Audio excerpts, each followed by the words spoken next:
Welcome everyone to our webinar series on winning the next normal. And today we'll be talking about how our sales leaders preparing for 2022 success. And while we wait for folks to join the webinar, I will just remind you that the webinar is being recorded and we will send that out later today. If you have questions, please feel free to send them to us. Either through the Q&A box or through the chat. And again, we are here talking about the raging 20s and how to win the next normal. Again, our topic, how are sales leaders preparing for 2022 success? And it's hard to believe that 2021 is almost over and we are coasting into the end of the year. I am joined today by Russ Scherer, our Director of Strategic Sales Excellence. My partner on the West Coast. Welcome, Russ. Hi, Michelle. Glad to be with you. I read something yesterday where they were complaining that 2022 seems to be the foundation for a lot of science fiction stories. And so science fiction readers can't believe we're really going to arrive without ray guns, without spaceships for everyone, and some of the other stuff they promise in science fiction. So anyway, we're going to be there whether we want to or not, I guess. Welcome, everyone. It's great to be back kind of talking about this. And this is a kind of a key subject that we're hearing a lot from people in terms of kind of, boy, in this time, how do we get ready? So, Michelle, why don't we, without further ado, get started? Absolutely. We are going to look at the 2022 outlook, and then we're going to give you some ideas for supply chain, motivational, and tough conversation issues. And, I think these are all topics that we've heard about. The supply chain is definitely, in the news daily. And I think our teams are just having to have these tough conversations amongst themselves and, and with their customers. So let's take a look at what next year is going to bring. And I want to start really quickly with just a quick level set for 2021. We asked sales leaders how they've been doing in 2021 and their Q4 outlook. And they have a pretty even spread. 41% expect to finish behind target, 28% expect to finish on target, and 31% expect to be ahead of target. That's better than last year. We asked that question last year, and 64% expected to be behind target, 24% expected to be on target, and only 12% ahead of target. So despite the craziness of this year, it does seem to be, at least from a sales perspective, a little bit rosier and an optimistic view for ending the year. So what's the picture for 2022? So new year, new number. 67% of our survey respondents, and by the way, this is data from a survey that we ran back at the end of September, early October, and 67% expect their number to be higher next year. Not a huge surprise that a sales team would expect a higher number. I think that's often the norm, but compared to last year, 41% expected a higher number. So again, at least from the perspective of companies and how sales teams are going to do, there's some optimism or hopefulness, at least, that 2022 is going to be better. Right. Oh, go ahead. I would just say, Michelle, the thing we see in talking to companies is this is so variable based on the industry that you're in. Some industries had 8 years last year, and they're actually looking at numbers kind of pulling back because of whatever the dynamic was that drove us home or drove us through the pandemic, are now coming back. And others are saying, no, it's gonna loosen up. So as you look at these numbers, recognize your industry could be very different than our overall aggregated number here. And I think that is a great point. And even as we start to talk about priorities and challenges, we do have to remember that the last year or even 2 years, 2020, 2021, has been good to some and not so good to others. So depending on your industry, how you fared through COVID, how you are faring right now with supply chain and inflation issues, you could be poised to for great success in 2022, or you may need to really moderate your expectations. So I think that's a fabulous point. I think overall, though, the numbers for 2022, again, at least from our survey respondents, are more optimistic. Only 18% next year expect a lower number. In 2021, that was 36%. So 36% of survey respondents last year said, next year we're gonna aim lower. And again, I think that probably has a lot to do with with how companies fared in 2020 as well. So that's the outlook for 2022. Now, how are the companies gonna get there? So what are the priorities? And if you joined us last month, we did show you some similar data. That data has actually changed. We got some more survey responses, and it shifted our number 1 and number 2 priorities. So 36% are going to be focused from a strategic sales perspective on winning new accounts, 32% on strengthening margins and profitability, and 21% on growing existing accounts. So one interesting thing I want to point out here, we have asked this question before. We asked it on a survey right before COVID hit. Winning new accounts being the number 1 priority, not a huge surprise. That's almost always number 1. The fact that strengthening margins and profitability is number 2 is a surprise, and I think reflective of our current environment. Previously, when we've asked this question, that's been a lower priority. Not that it's not important, but I don't think it was the same overall focus for many sales leaders. It's typically when new accounts grow existing accounts and expand into new markets. Those are top, and then you're looking at profitability. So again, I think having such a strong focus on strengthening margins is certainly indicative of our current environment. So the roadblock. So what's going to get in the way of sales teams being able to achieve those priorities? So if you're looking at a higher number in 2022, you've been tasked with winning new accounts, maybe expanding into your existing accounts and holding on to margin and profit. What's getting in your way? Well, number 1, no surprise, supply chain issues and availability of product. We've heard about that. It's in the news, constantly. They're at the end of October, early November. I think there were like 70 container ships sitting off the coast of California with all of our Christmas goods on it. And so we know that this is an issue. And in fact, if you're here in the US and Thanksgiving is coming up next week, turkeys, cranberry sauce, and sweet potatoes are in short supply. So if you haven't gotten them, you might want to bring the stuffing, because that does seem to be in supply. So it's hitting everybody. That's the bottom line. Supply chain is hitting everybody.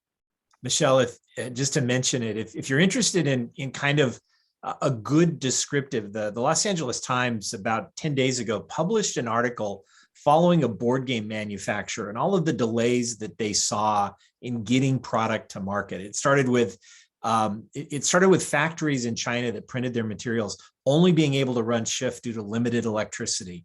And then it talked about cargo containers, cargo space, getting ships here, unloading them, finding truckers, getting things trucked. It really was a step-by-step sort of like, here's a week, here's a month, here's a week, kind of explanation of this that so far is the best thing I've read, behind the answer of just, it's the supply chain, stupid. So. And that's a great point. I will make a point to check that article out. I think that's certainly something, to help us to have an example like that, to be able to really illustrate what organizations are going through right now. And the other thing I'd say is that sometimes it's secondary issues, right? You may be fine. You may be a manufactured in America product. And so you spend a lot of time talking about that as success, but you may be waiting for something, or your factory is waiting for something that comes from somewhere else that can cause delays. The auto industry right now is really struggling, not because their factories can't be up and running, but because they just can't find the chips to put them into cars. And right. Drive past any car dealership, at least here in California, and you're going to see just probably 10 or 15% of the normal inventory they've got on the parking lot ready to sell. Excellent point. Excellent point. And I think those supply chain issues and just the things that we've been talking about then spill over into those economic conditions impacting your customers or our respondents' customers. So that's 63% reporting that as a roadblock. And then 48% economic conditions impacting your own organization. So, again, that availability of product and service then impacts what your customers have to sell, the availability of labor, raw material costs, all of those things are really then the spillover effects that are driving economic conditions on both your customer side and maybe for your own organization. Michelle, we've had a question come in based on the previous slide around the 32% going and looking at improving profitability and margin. Wanting to know kind of how has that trended over time? Do you remember what those numbers were sort of as we looked at 2021 or maybe even before that? So the last time we looked at it was 2020, and I do not remember the exact number, even though I checked the survey right before as I was kind of preparing for today. I want to say it was fourth or fifth in priority, so it was behind winning new accounts, growing existing accounts, expanding into new markets, and then it was customer service retention, and then it was profitability, maintaining profitability. So it was down in the very, very low double digits of percentage, and I'm just going to say maybe it's like the 10 to 12%, but that's not an exact number. But that's it. Yeah. That's what I remember it as well. And it is something that a number of our clients ask us about. How do they improve gross margin? How do they improve profitability and negotiation? But in terms of a strategy for a company, it's usually not one of those leading ones like new accounts and growing existing accounts. Yes. And that's what was, I think, really unique about this year, and certainly in the conversations that we've had with customers, negotiations, holding value, strengthening margins. Companies are always concerned with that, but it being the priority that it is right now, I think, is truly reflective of our current environment. We're also seeing, though, these economic conditions, supply chain issues, really then spilling over into selling skills. So if you think about your sales team, do they have the right selling skills for this environment? Are they able to communicate value? Are they able to have those tough conversations with customers relative to price increases, relative to delivery and product availability? And so that is a concern for 44% of our survey respondents. Things like sales turnover, not as much of an issue here in this particular instance, but we know from our survey results that motivating and retaining sales team members is a huge challenge for sales leaders. And I know that's something, Russ, that you're going to be talking about as well. Yeah, one of the other things I'll just share, I saw some data that I had never quite seen this modeled before recently, that you may have 7% turnover, but chances are you may also have open headcount that you have to hire. And then you've got people who are underperforming. And so their suggestion was that this real turnover percentage might be 2 to 3 times as high as it really is, because all things being equal, you're running with maybe instead of 7%, maybe it's closer to 20% underperformers or no performers if there's nobody in the territory. Another great point.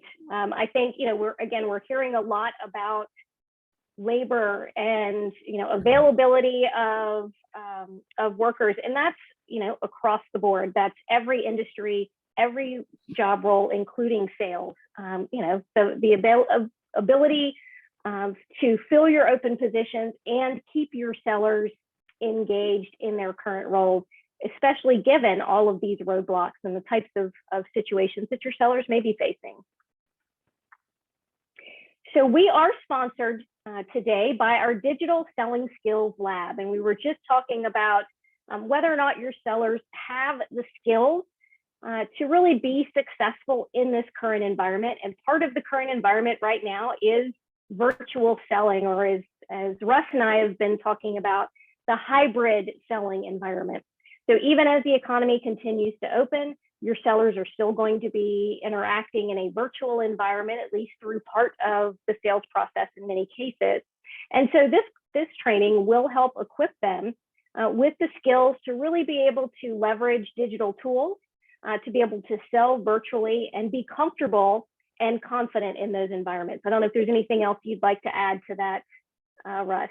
I think we saw sales skills, but the people that we talked to continue to want to know, how can they use electronic tools to better prospect? How can they use it to reduce travel costs without losing any kind of momentum in the sales process? And then how do they just get their people to be comfortable with it? Sometimes it's just a matter of the unknown is still fearful for some folks.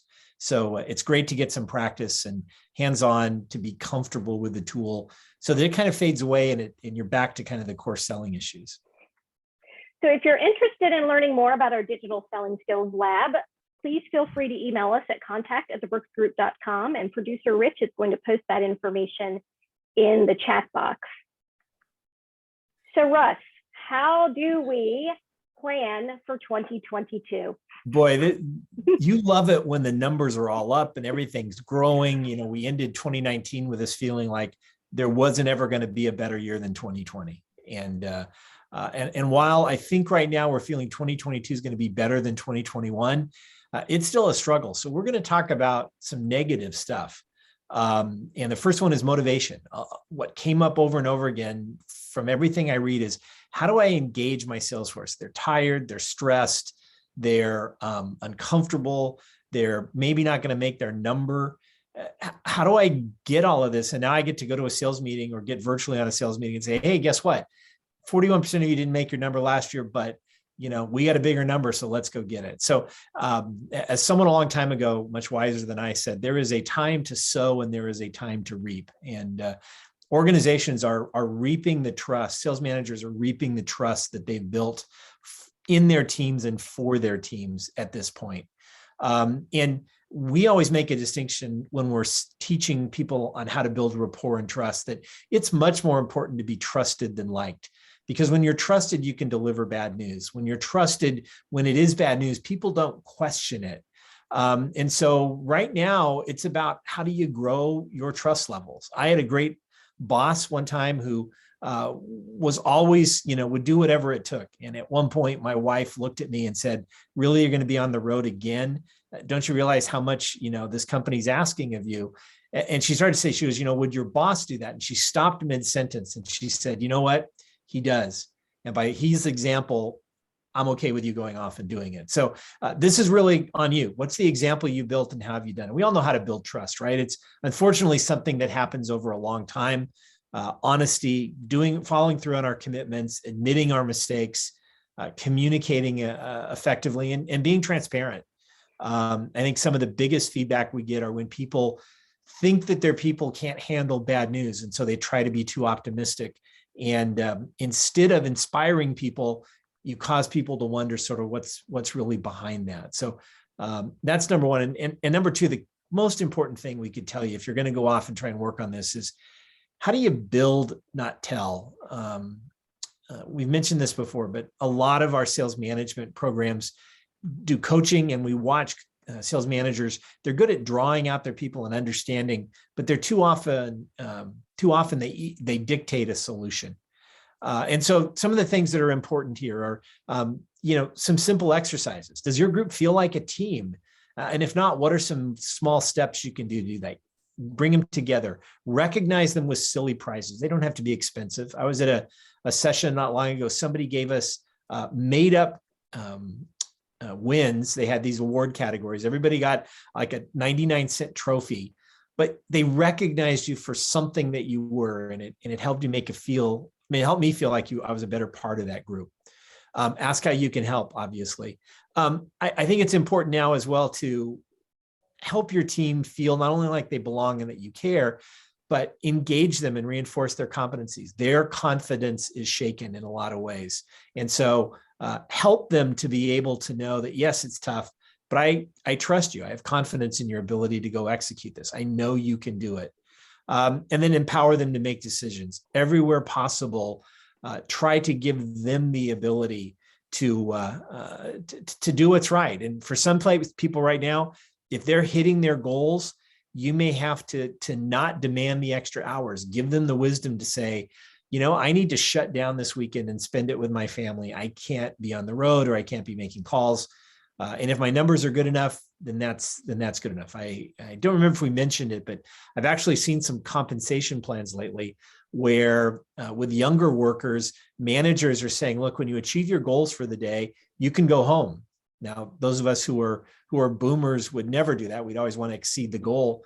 But for certain millennials, and I know this is stereotypical, but your team, you may need to give them more freedom when they achieve their goals, as opposed to just encourage them to go harder.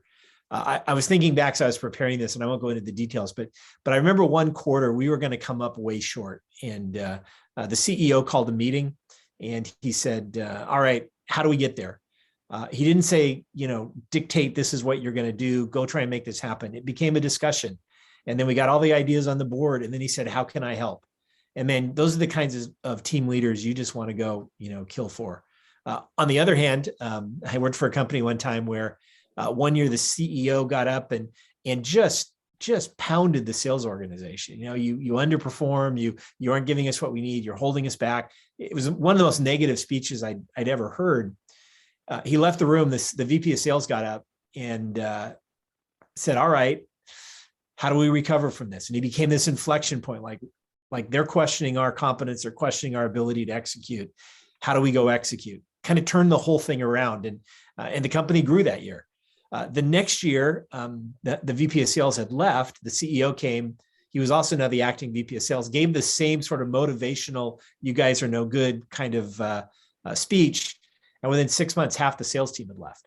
So that role, even if everything doesn't line up from a management perspective, your role of again, challenging people, building on trust, and empowering them to go fix things is really powerful. The next thing, one of the big sources of motivation is that supply chains are broken. Everybody knows that. For those of us in sales, we have spent most of our life thinking about what are lead times and how long is the supply chain. But now it becomes, the latest verb at Starbucks. I'm not even surprised if somebody maybe uses it as their Starbucks name, since everyone can pronounce it now. But here's two things that I think are really important. One, as hard as it is, your people need to be communicating and keeping their customers updated. Nobody likes to deliver bad news, but your customers want predictability over more than anything else. They love good news, but if they can't get that, give them predictability. I've seen so many salespeople who at this point go radio silent with their customers. And when they're silent, people are suspicious. And so you've got to stay on top of that. You've got to make sure that they're understanding delays, that they're hanging in there because you're communicating. And even if they go somewhere else, which we don't want them to do, obviously, but if they have to go somewhere else to buy something, they're going to remember your honesty long after this whole process is done. Nobody likes allocation, but when you do have allocation, make sure you're communicating it clearly. And then the second piece is think about your profitability. Michelle already mentioned that 30 people are looking at how do we grow margins.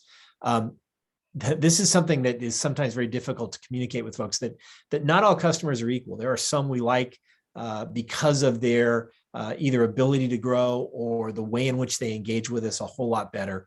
And now is a good time, as you think about it, look at those customers who have not been living up to either their commitments for volume, who are issues around margins, and they're the ones that you may at this point want to do some trimming on. And that's always hard when you're pushing to grow the business. But your organization is looking and saying, what are we really committed to? Are we committed here to every single customer and every single price point? Or are we really going to try and be profitable and grow this business in the right direction? And from my experience, the most recent company I worked with, we actually had 2 customers that due to a whole series of things were essentially zero margin, but the previous leadership felt like they had to keep supporting them. And we went and had very tough conversations. One was willing to accept a price increase, so we kept them and started making money. The other one, we ended the relationship with because to just shovel money from one side of the balance sheet to the other side of the balance sheet is usually not a long-term success strategy. So we recognize, talk about, where there's high profitability potential, where is there high positioning with your company? Those are the best kind of customers. Where is there high potential and maybe low positioning today, but you feel like you can get there? And really challenge your salespeople to be thinking about how they spend their time and who they prioritize as customers. Again, my experience, sometimes your most demanding customers are the ones who either buy the least or who give you the hardest time, either on pricing, or then once they get a good price, then they pay really late. So now's the time to do sort of some customer tuning, if you will. Same with product lines. If you've got product lines that are not performing at the level you need to, all of the time you're spending with those product lines and selling them, maintaining them, keeping the factories, like finding parts, all of that is wasted effort versus the ones that are moving and the ones that are successful. And then the last one is, what happens when you have to go have the hard conversation? You've got to go tell the customer, hey, the price is going up. Hey, we've got a shortage. Hey, I'm going to change because there's been a change back through it. Again, don't put it off. Encourage your folks to get out in front of these things. This says courageously interrogate reality. This comes from some friends of ours at an organization called Fierce Conversations. You have to be courageous, but you also have to understand reality. But it takes questions. It takes being able to be curious, bring some respect, and really try to understand sort of how all these pieces go together.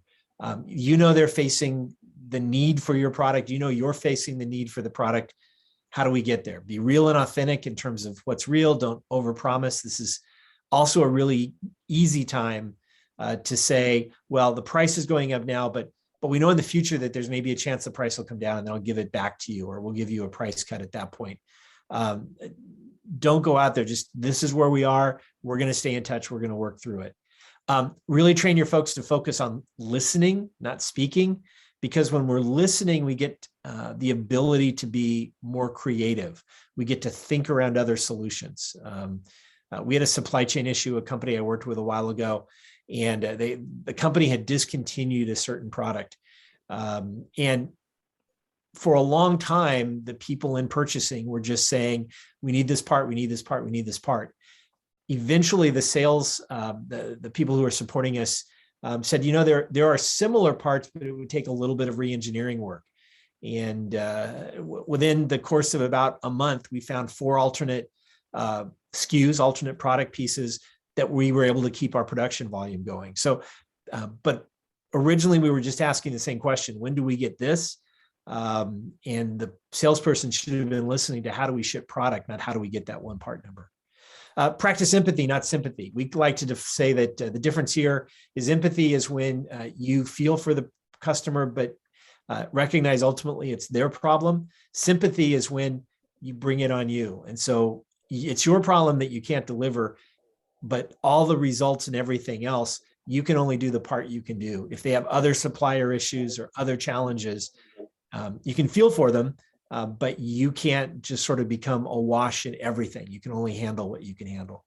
And then finally, expect a positive outcome. This is probably the most and toughest part of the whole thing. Is in these conversations, the good news, if there is good news, is people are used to price increase conversations and shortage conversations now. But recognize that in your true partner customers, they're going to be working with you to try and figure out the best positive outcome they can. Your salespeople are going to be coming to you to have those conversations to try and get, a little bit more in terms of allocation, or a little bit longer runway to be able to place orders and get it at the old price point. And this, I will tell you, is the hardest time, because we ask our salespeople to go out and build trust relationships, but they also want to be liked. They like to be friends with their customers. And when you start bringing in shortages and price increases, you're delivering bad news. You're not really a foe, but some salespeople see it as, I'm going from being their friend to I'm going to being their enemy. And it's not. This is just one of the business realities that we deal with, as we all know. So those are kind of our suggestions. Again, hard things you have to stay motivated through. Let me just pause, and if there's any questions, just chat them to us, or go through the Q&A. One came in here that I thought was interesting. It's around this whole idea of like being trusted. And the question was, is it too late? if I haven't built that relationship already, can I build it now? And what's the Chinese proverb? The best time to plant a tree was 25 years ago. The second best day to plant a tree is today. If you don't have that kind of trust in your organization, start working today to build it. We work all the time with customers who've sent their salespeople out on a mission. They haven't listened well. They haven't built trust. They've only wanted to talk about their product, and they've gone back and said, I haven't really listened to what you need. I haven't really listened to your concerns, and restarted the conversations. And those are hard things to do. They take humility, but time after time after time, we're seeing results when sales teams do that with customers. I think you'll see the same thing when you as a leader do it with your folks. Any other questions?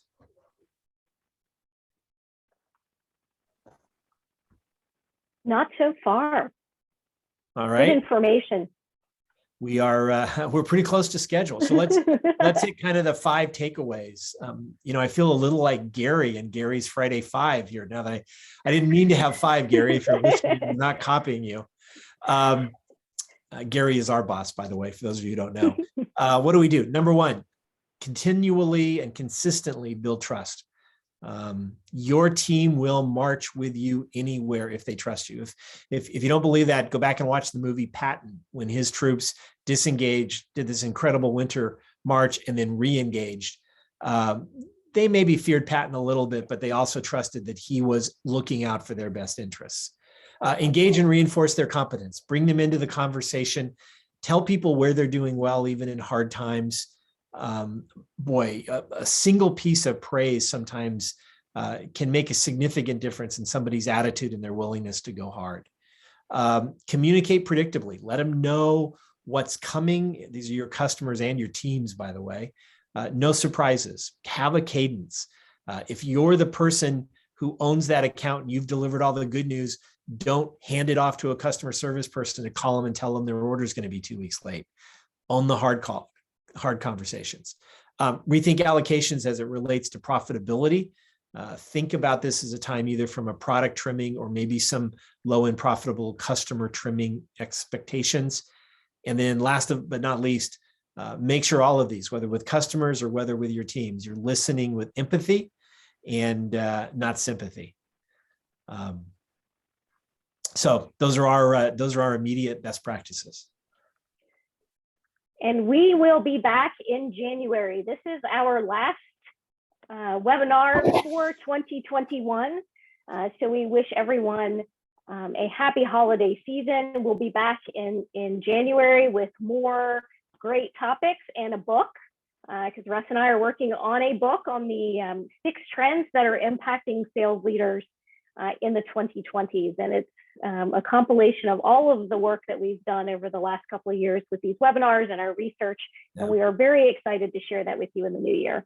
Well, I would say we're very excited when we started, and we're going to be very excited to share it. Right now, we are in the slog of editing. And so maybe excitement has waned a bit, but we think you're going to like the book. So we look forward to sharing it with you. Fair point, and you are correct. Well, we want to thank you all for joining us, and we will see you in the new year.